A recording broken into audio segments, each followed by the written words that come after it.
नमस्कार, स्वागत आप सभी का डीडी न्यूज के इस खास बुलेटिन एक्सप्रेस 100 में, जहां आपके लिए लेकर आते हैं राजनीति, मनोरंजन, देश, दुनिया, खेल और व्यापार जगत की सभी बड़ी खबरों को एक्सप्रेस यानी फटाफट अंदाज में। मैं हूं मुकुल शर्मा और आइए अब खबरें देखते हैं तेज रफ्तार से। प्रधानमंत्री नरेंद्र मोदी ने आज मन की बात कार्यक्रम में देश विदेश के लोगों के साथ अपने विचार साझा किए। पीएम मोदी ने मन की बात कार्यक्रम में कहा कि सरकार देश की दो विभूतियों भगवान बिरसा मुंडा और सरदार पटेल का 150वां जन्म जयंती वर्ष मनाएगी। प्रधानमंत्री मोदी ने मन की बात कार्यक्रम में दोनों महापुरुषों का जिक्र करते हुए उनके विचार और कार्यों को लोगों से सोशल मीडिया पर #सरदार 150 और #बिरसा मुंडा 150 के साथ सामने लाने की अपील की। मन की बात कार्यक्रम में प्रधानमंत्री नरेंद्र मोदी ने डिजिटल सुरक्षा के 3 चरण का जिक्र करते हुए इसे अपनाने की भी अपील की।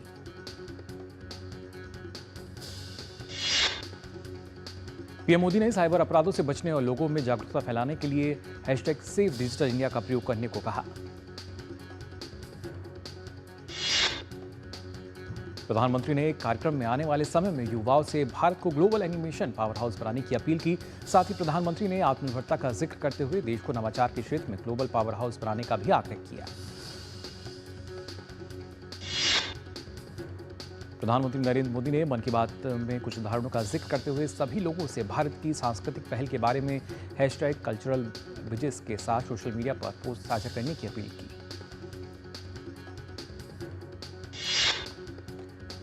केंद्रीय गृह मंत्री अमित शाह आज पश्चिम बंगाल के दौरे पर हैं। अमित शाह ने लैंडपोर्ट पेट्रापॉल में यात्री टर्मिनल भवन और मैत्री द्वार का उद्घाटन किया।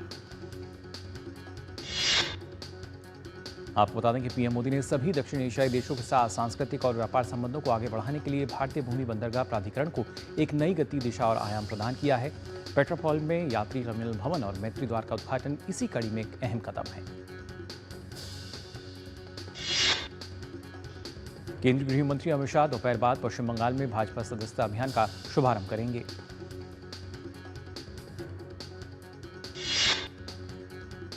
महाराष्ट्र विधानसभा चुनाव के लिए कांग्रेस ने कल देर शाम उम्मीदवारों की एक और लिस्ट जारी की है। इस सूची में पार्टी ने 16 उम्मीदवारों के नामों का ऐलान किया है। कांग्रेस की सूची में खामगांव से राणा दिलीप कुमार को टिकट दिया गया है। सांगली से पृथ्वीराज पाटिल को कांग्रेस ने टिकट दिया है, जबकि दिगरास से मणिकरराव ठाकरे पार्टी के उम्मीदवार होंगे।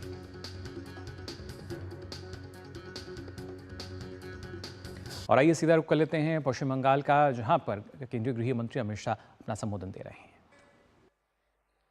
श्रीमान शांतनु ठाकुर जी, अरे जोर से ताली बजाओ शांतनु जी के लिए।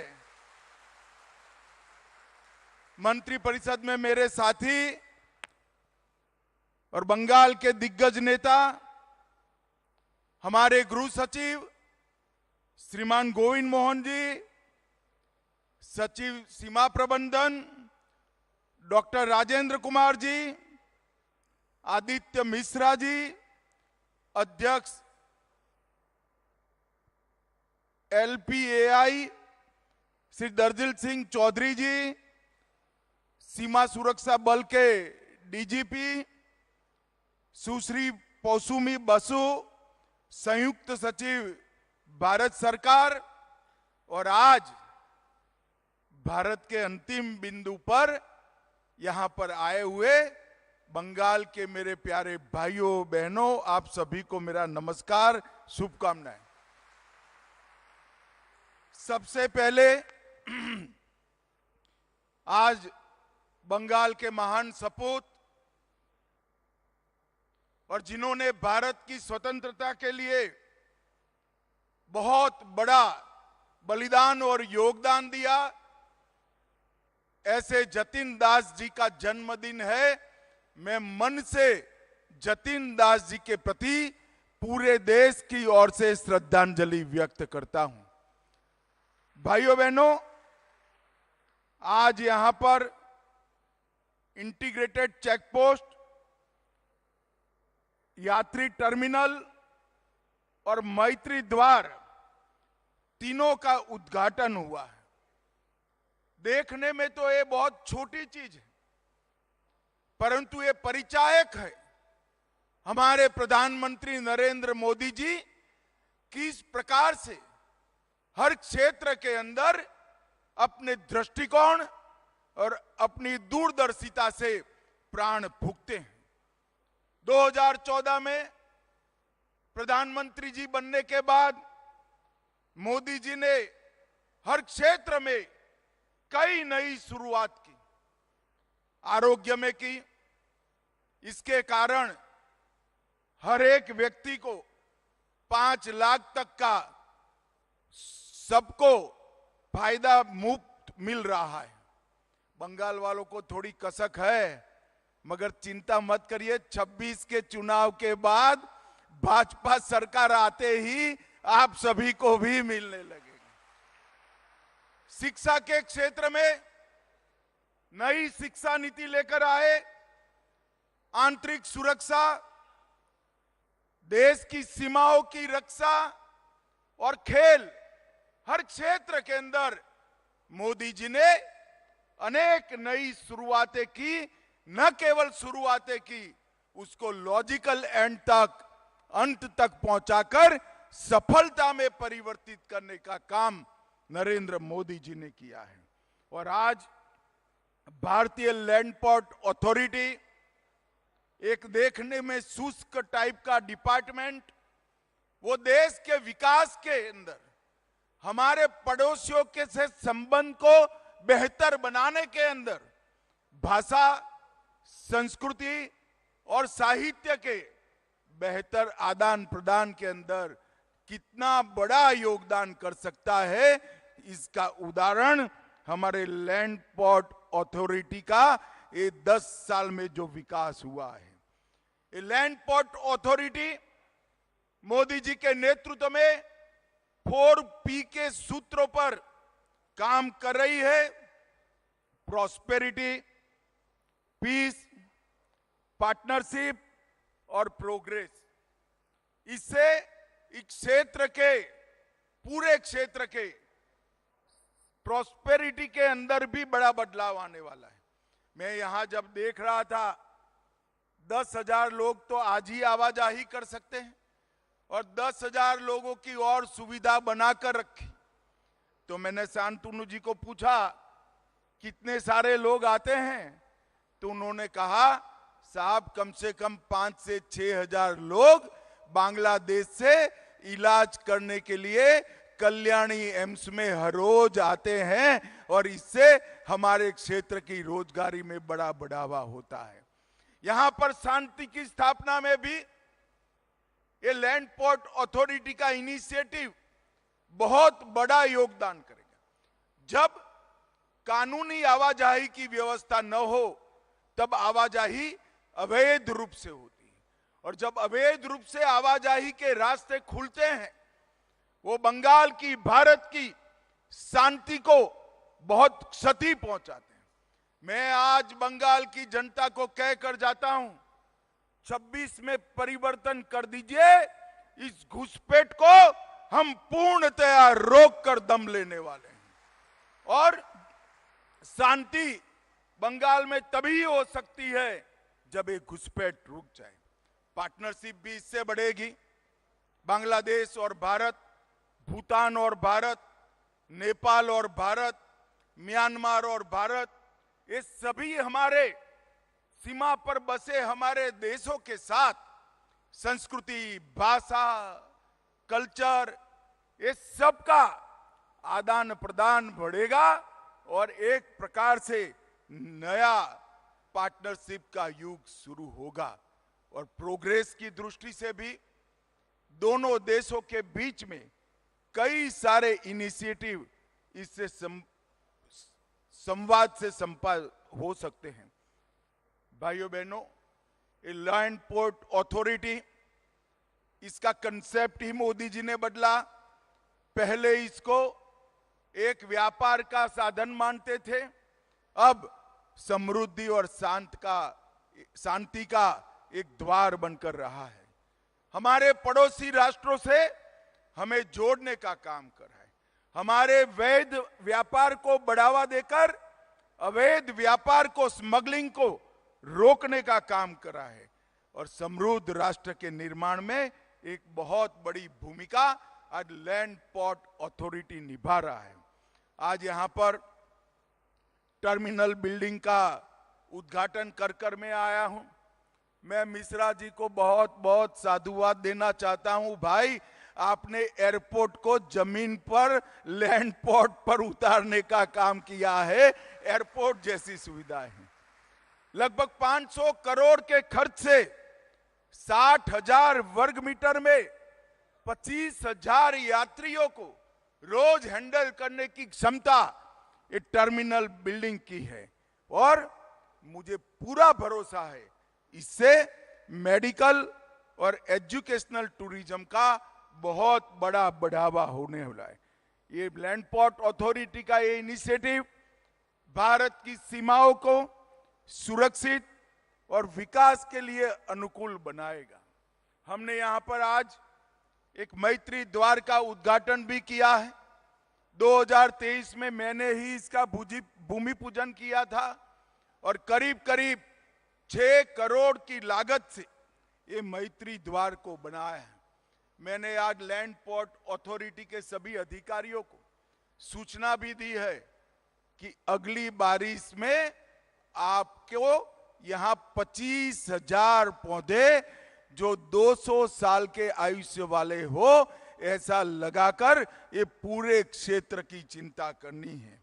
भाइयों बहनों, निर्बाध आवाजाही के लिए automatic number plate recreation, boom barrier, चेहरे की पहचान के मशीन, एक्सेस कंट्रोल एंट्री और एग्जिट पॉइंट जैसी सुविधाएं भी इसके अंदर है।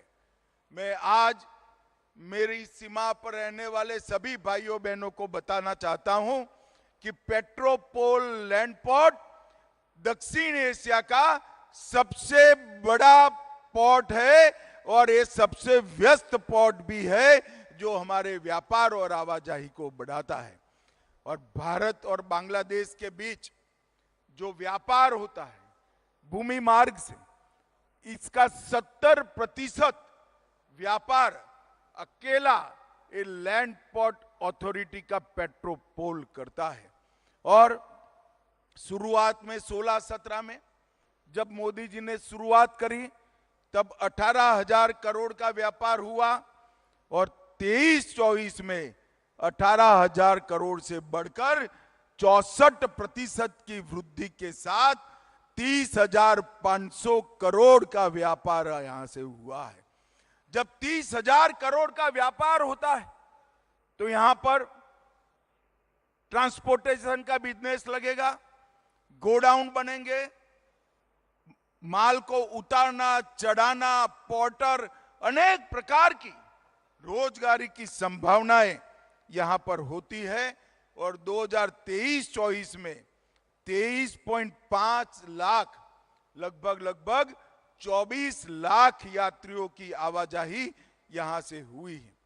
पूर्वी भारत में border security, border trade, border connectivity और पीपल टू पीपल कनेक्टिविटी के लिए लैंड पोर्ट अथॉरिटी अब धीरे धीरे मित्रता के रास्ते खोल रहा है।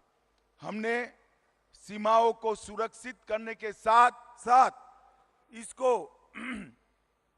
विकास के साथ भी जोड़ने का काम किया है। सीमावर्ती क्षेत्रों में मजबूत इंफ्रास्ट्रक्चर की जो कल्पना मोदी जी की है, इसको लैंड पोर्ट अथॉरिटी आगे बढ़ा रही है। भाइयों बहनों, अथॉरिटी एक वन स्टॉप समाधान है जिसमें इमिग्रेशन, कस्टम और बॉर्डर सिक्योरिटी के सारे आयाम समाहित कर लिए गए हैं। और भारत ने 12 लैंड पोर्ट का विकास और संचालन किया है। पेट्रोपोल, अगरतला, श्रीमंतपुर, सूतरकांडी, सबरूम और डोकी ये बांग्लादेश के साथ, नेपाल के साथ रक्सौल, जोगबनी, रुपईडीहा ये नेपाल के साथ, अटारी पाकिस्तान के साथ और मोरे में म्यांमार के साथ, और इसके अलावे नानक साहब को श्रद्धांजलि देने के लिए महान सिख गुरु नानक देव जी महाराज की स्मरणांजलि देने के लिए करतारपुर कॉरिडोर का काम भी नरेंद्र मोदी सरकार ने बनाया है। और 23-24 में इस सभी लैंड पोर्ट के माध्यम से 71,000 करोड़ रुपए का व्यापार हुआ है। भाइयों बहनों, आने वाले समय में 23 और लैंड पोर्ट बनने वाला है। लैंड पोर्ट अथॉरिटी का संपूर्ण डिजिटल होना तय है और तकनीक के माध्यम से सुरक्षा में बढ़ोतरी और तकलीफ में कमी ये करने का हमारा एक प्रकार से पूरा प्लान बन चुका है। भाइयों बहनों, आज मैं आया हूं तब मैं आप सभी को कहना चाहता हूं कि नरेंद्र मोदी जी बंगाल के विकास के लिए कटिबद्ध हैं। आज मैं यहां आया हूं तब इंडी अलायंस वालों को पूछना चाहता हूं कि भाई, ये ममता दीदी इंडी अलायंस की सदस्य रही, मंत्री भी रही, आपके मंत्री भी वहां रहे। 10 साल में बंगाल के लिए आपने क्या दिया? वो जवाब नहीं देती है। मगर मैं जवाब लेकर आया हूं बंगाल वालों। यूपीए की सरकार में बंगाल में केवल और केवल 2,09,000 करोड़ रुपया दिया था। केवल 2,09,000। 10 साल में 2,09,000 करोड़ रुपया। और नरेंद्र मोदी सरकार ने 14 से 24 10 साल में 2,09,000 करोड़ के बनाम 7,74,000 करोड़ रुपया देने का काम नरेंद्र मोदी जी। मगर मोदी जी जो पैसा भेजते हैं ये करप्शन की बलि चढ़ जाता है। मैं आपको विश्वास दिलाता हूं, आप चिंता मत करिए, आपके अच्छे दिन अब दूर नहीं है। 2026 विधानसभा की गणना के साथ ही यहां पर अच्छे दिन भी शुरू होने वाले हैं, ये आप मान कर चलिएगा। भाइयों बहनों, ममता जी हमेशा कहती हैं कि हमें अन्याय हो रहा है। नरेगा का, ममता जी, नरेगा में यूपीए के समय में 15,000 करोड़ रुपया दिया। यूपीए में आप सरकार में शामिल थी। एनडीए में नरेंद्र मोदी जी ने 10 साल में 54,000 करोड़ रुपया दिया है। मगर मैं आज एक बार पूछ कर जाता हूं, ये 54,000 करोड़ रुपया मनरेगा के लाभार्थियों के पास पहुंचता है या तृणमूल कांग्रेस के कार्यकर्ताओं के पास पहुंचता है? इसकी जरा जांच कर लेना। प्रधानमंत्री ग्राम सड़क योजना आपके समय में 5400 करोड़ रुपया केंद्र ने दिया था। हमारे समय में 17,000 करोड़ दिया। आवास योजना आप जब केंद्र में सत्ता में थे 4500 करोड़ दिया था। नरेंद्र मोदी जी ने 4500 करोड़ के सामने 50,000 करोड़ देने का काम नरेंद्र मोदी जी ने किया। राष्ट्रीय ग्रामीण आजीविका मिशन आपने सिर्फ 630 करोड़ दिया था, हमने 91,000 करोड़ और आजीविका मिशन में 45 करोड़ देने का काम किया है। भाइयों बहनों, आज मैं ये आसपास के सभी नागरिकों को विश्वास दिलाना चाहता हूं कि लैंड पोर्ट अथॉरिटी इसका और आगे अभी विकास करेगी, पेट्रोपोल का, और इस पूरे क्षेत्र के विकास का एक ऊर्जावान स्थान बनकर रहेगी। और मैं ये बड़े इनिशिएटिव के दिन आप सभी को आने वाली दीपावली की अग्रिम शुभकामनाएं भी जरूर देना चाहूंगा। भाइयों बहनों, पूरा बंगाल सुजलाम सुफलाम बने, हमारा बंगाल सोनार बांग्ला बने, इसके लिए भारतीय जनता पार्टी कटिबद्ध है और हम कोई कसर नहीं छोड़ेंगे। इतना कहकर मेरी बात को समाप्त करता हूं। मेरे साथ दोनों हाथ उठाइए, जरा उठाइए दोनों हाथ और जोर से बोलिए, वंदे मातरम, जय श्री राम, भारत माता की, भारत माता की। बहुत बहुत धन्यवाद। तो यहाँ आप देख रहे थे अमित शाह को, जिन्होंने खासतौर से पेट्रापोल में न सिर्फ लैंडपोर्ट की अगर बात की जाए तो यात्री टर्मिनल और मैत्री द्वार का यहाँ उद्घाटन किया है। और उन्होंने कहा कि यहाँ इस टर्मिनल की अगर बात की जाए तो करीब 23 लाख से अधिक जो लोग हैं उनको इसका लाभ मिलेगा सालाना, और जो इसकी क्षमता है अगर देखा जाए तो 25,000 प्रतिदिन की रखी गई है। उस हिसाब से इसका निर्माण किया गया है। और ख़ासतौर से सरकार जो है उसकी सोच यही है कि जो सीमावर्ती क्षेत्र हैं वहाँ पर भी विकास उसी गति के साथ होना चाहिए जिस तरीके से बाकी क्षेत्रों में होता है। और पश्चिम बंगाल के विकास के लिए भी सरकार जो है पूरी तरीके से प्रतिबद्ध है। फिलहाल हम यहाँ रुक रहे हैं एक छोटे से ब्रेक के लिए। बात जब पीढ़ियों के लिए बनने वाले घर की हो तो जिम्मेदारी बड़ी हो जाती है। गैलेंट समझता है ये जिम्मेदारी। अब डबल एम रिब्स के साथ गैलेंट एडवांस TMT रीबार, निर्माण का रियल हीरो। किनारों पे यारी ये आजाद है,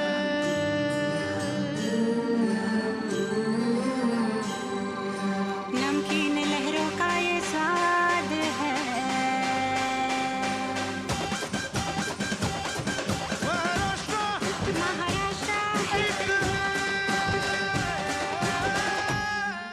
महाराष्ट्र टूरिज्म।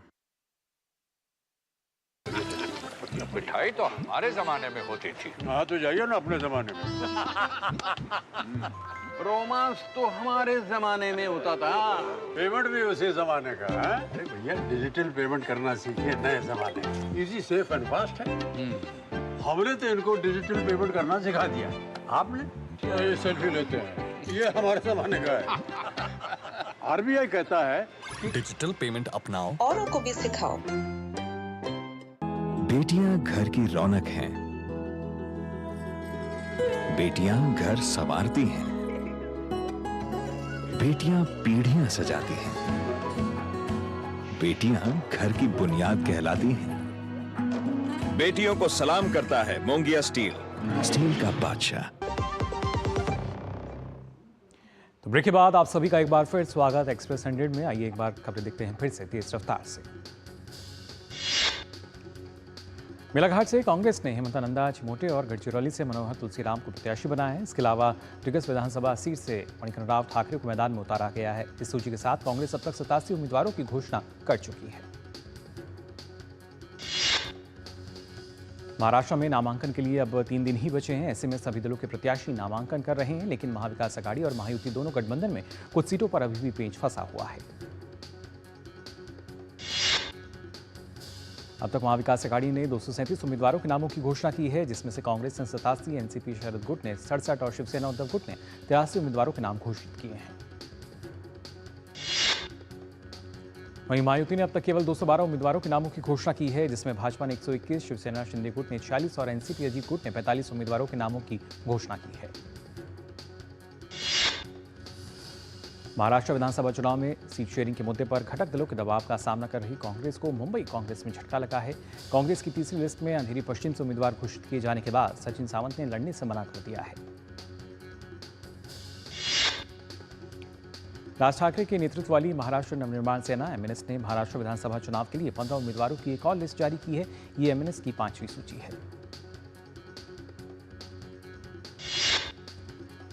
झारखंड में विधानसभा चुनाव के बीच जामताड़ा निर्वाचन क्षेत्र से कांग्रेस उम्मीदवार इरफान अंसारी ने मुख्यमंत्री हेमंत सोरेन की भाभी और भाजपा की नेता सीता सोरेन के लिए अपशब्दों का इस्तेमाल किया। इरफान अंसारी के विवादित बयान के बाद झारखंड की राजनीति गर्मा गई है। इस मामले पर केंद्रीय मंत्री शिवराज सिंह चौहान ने कहा कि इरफान अंसारी का ऐसा बयान निंदनीय है। इरफान अंसारी के बयान पर जामताड़ा से भाजपा उम्मीदवार सीता सोरेन ने कहा कि अंसारी को ऐसे बयान पर माफी मांगनी चाहिए।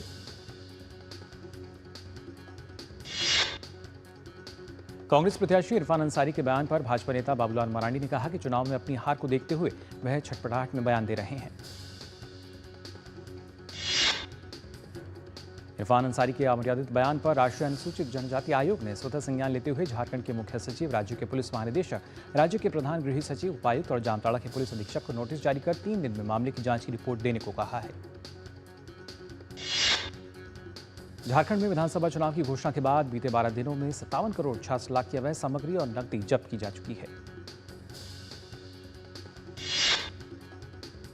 राज्य की अपर मुख्य निर्वाचन पदाधिकारी डॉक्टर नेहा अरोड़ा ने बताया कि स्वच्छ चुनाव सुनिश्चित करने के लिए इस अभियान में केंद्र और राज्य की 24 से अधिक एजेंसियां लगी हुई हैं। चक्रवात दाना पर ओडिशा के मुख्यमंत्री मोहन चरण मांझी ने कहा है कि चक्रवात से 11 जिले प्रभावित हुए हैं, जिनमें से 3 सबसे ज्यादा प्रभावित हुए हैं। इन जिलों में केंद्रपाड़ा, भद्रक और बालेश्वर शामिल हैं। सीएम मांझी ने बताया कि प्रभावित इलाकों में सड़क अवरोधों को हटा दिया गया है। 95% प्रभावित इलाकों में बिजली भी बहाल कर दी गई है। बालेश्वर एक निचला तटीय इलाका है, जहां भारी बारिश के कारण बाढ़ जैसी स्थिति पैदा हो गई। भाजपा नेता अग्निमित्रा पॉल ने कहा कि ओडिशा में चक्रवात के कारण कोई हताहत नहीं हुआ, जबकि पश्चिम बंगाल में लोगों की मृत्यु हुई है। ममता बनर्जी ने वादा किया था कि वह राज्य को लंदन की तरह बना देंगी, लेकिन वह इसे वेनिस जैसा बनाने में कामयाब नहीं। भारतीय सेना के इन्फेंट्री दिवस के मौके पर पीएम मोदी ने इन्फेंट्री के सभी रैंक के अधिकारियों को नमन किया। उन्होंने सोशल मीडिया प्लेटफॉर्म एक्स पर लिखा, इन्फेंट्री दिवस पर इन्फेंट्री के सभी रैंक और पूर्व सैनिकों की भावना और अदम्य साहस को सलाम, जो अथक रूप से हमारी रक्षा करते हैं। रक्षा मंत्री राजनाथ सिंह ने इन्फेंट्री दिवस के मौके पर सोशल मीडिया प्लेटफॉर्म एक्स पर भारतीय सेना के सभी रैंक के अधिकारियों को बधाई और शुभकामनाएं दी। उन्होंने लिखा, इन्फेंट्री हमारे देश की रक्षा में महत्वपूर्ण भूमिका निभाती है। इन्फेंट्री दिवस पर सीडीएस जनरल अनिल चौहान, थल सेना अध्यक्ष जनरल उपेंद्र द्विवेदी और अन्य वरिष्ठ अधिकारियों ने राष्ट्रीय युद्ध स्मारक पर पुष्पांजलि अर्पित की।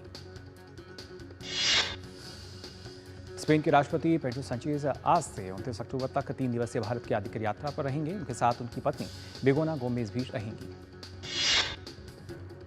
विदेश मंत्रालय के अनुसार ये उनकी भारत की पहली आधिकारिक यात्रा है। आपको बता दें कि स्पेन के राष्ट्रपति की ये यात्रा 18 वर्षों के बाद हो रही है। हालांकि इससे पहले पीएम मोदी और राष्ट्रपति सांचेज बहुपक्षीय बैठकों में अलग कई बार मिल चुके हैं।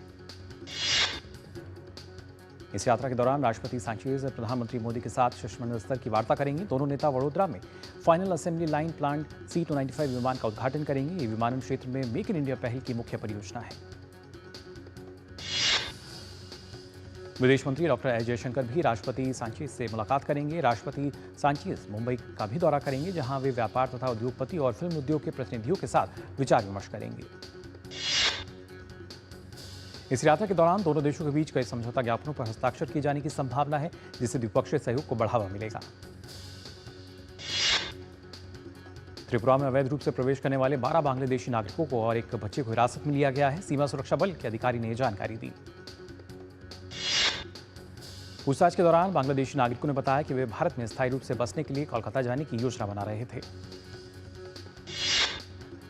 आपको बता दें कि बीते 3.5 महीने में सरकारी रेलवे पुलिस, बीएसएफ और त्रिपुरा पुलिस ने अवैध रूप से भारत में प्रवेश करने के बाद अगरतला रेलवे स्टेशन और त्रिपुरा के विभिन्न स्थानों से लगभग 435 बांग्लादेशी नागरिकों को और 55 से अधिक रोहिंग्यों को गिरफ्तार किया है। सीमा सुरक्षा बल के प्रवक्ता ने कहा है कि बीएसएफ ने घुसपैठ और सीमा पार अपराध को रोकने के लिए भारत बांग्लादेश सीमा और राज्य में अभियान तेज कर दिया है। पुणे में कार्यक्रम में भाग लेते हुए विदेश मंत्री डॉक्टर एस जयशंकर ने कहा कि भारत दुनिया में अपनी संस्कृति की वजह से बाकी देशों के मुकाबले सबसे अलग रहा है और एक ब्रांड के रूप में उभरा है। उन्होंने कहा कि 10 साल पहले की तुलना में भारत चीन बॉर्डर पर बढ़ते इंफ्रास्ट्रक्चर के कारण स्थिति और भी बेहतर हो गई है। इंदिरा गांधी अंतर्राष्ट्रीय एयरपोर्ट पर बम की झूठी धमकी मामले में दिल्ली पुलिस ने एक 25 वर्षीय युवक को गिरफ्तार किया है। आरोपी का नाम शुभम उपाध्याय है। पूछताछ के दौरान आरोपी ने मैसेज भेजने की बात स्वीकार की है। उसने दावा किया कि वह समाचारों में प्रसारित खबरों से प्रभावित होकर ऐसी ही खबरों के माध्यम से लोगों को ध्यान अपनी ओर आकर्षित करना चाहता था। राजधानी दिल्ली में जहरीली हवा से कोई राहत नहीं मिल रही है। कई स्थानों पर आज भी AQI 400 के पार पहुंच गया। आनंद विहार में AQI 405 के स्तर पर दर्ज किया गया। वहीं सोनिया विहार में भी AQI 400 दर्ज हुआ। केंद्रीय प्रदूषण नियंत्रण बोर्ड के अनुसार इसे गंभीर श्रेणी में रखा गया है।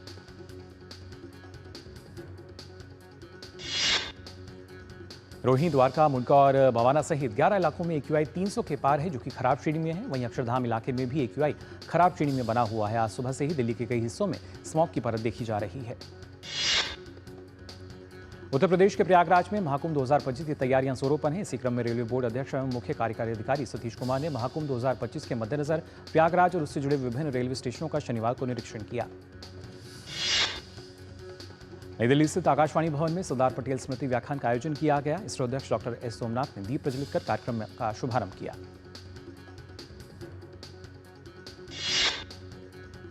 व्याख्यान के दौरान डॉक्टर एस सोमनाथ ने कहा कि किसी भी देश की सबसे बड़ी ताकत सिर्फ अंतरिक्ष यान लॉन्च करना नहीं, बल्कि उसे अपनी भूमि से लॉन्च करने की क्षमता है। कार्यक्रम में प्रसार भारती के चेयरमैन नवनीत सहगल ने अपने संबोधन में सरदार वल्लभ भाई पटेल के योगदानों को याद किया। उन्होंने कहा कि वर्तमान में ब्यूरोक्रेसी की संकल्पना सरदार वल्लभ भाई पटेल ने अपने समय में कर ली थी। आज वही ब्यूरोक्रेसी पूरे भारत में स्टील फ्रेम के तौर पर मानी जाती है।